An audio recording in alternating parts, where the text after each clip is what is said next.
10 ans après que l'île Macquarie a été déclarée exempte de nuisibles, les scientifiques sont revenus pour étudier les résultats. Ce qu'ils ont découvert a stupéfié tout le monde, car le rétablissement était plus important et plus rapide que tout ce qui avait été vu auparavant.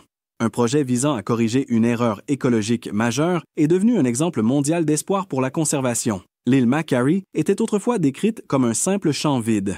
Aujourd'hui, elle s'est transformée en un lieu peut-être plus impressionnant qu'avant l'arrivée de l'homme. L'herbe indigène pousse maintenant très haut et de manière dense, si bien que les chercheurs doivent maintenant se frayer un chemin à travers. Sous l'herbe, les manchots ont créé un réseau de tunnels sinueux à travers les plantes.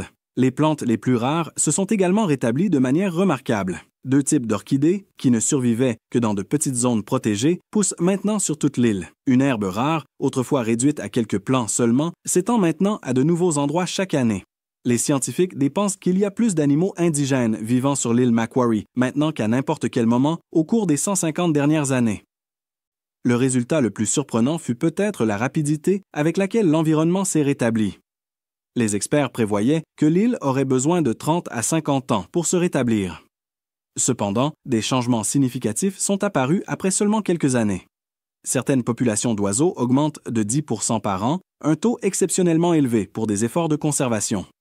Le succès de l'île Macquarie a inspiré des projets similaires dans le monde entier. Par exemple, la Nouvelle-Zélande utilise ces méthodes pour planifier de grands projets d'élimination des nuisibles sur des îles plus grandes comme l'île Stewart, Rakiura.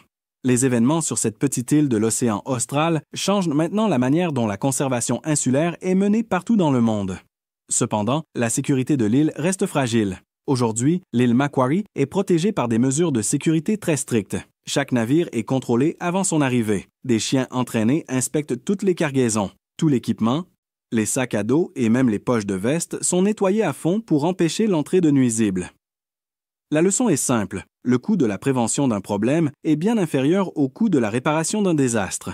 Alors que nous apprennent vraiment les résultats incroyables de l'élimination de tous les nuisibles de l'île. Cela montre que si les humains peuvent causer de grands dégâts, nous avons aussi la capacité de les réparer. L'île Macquarie démontre que le rétablissement de la nature est possible. Quelle partie de l'histoire de l'île Macquarie vous a le plus surpris?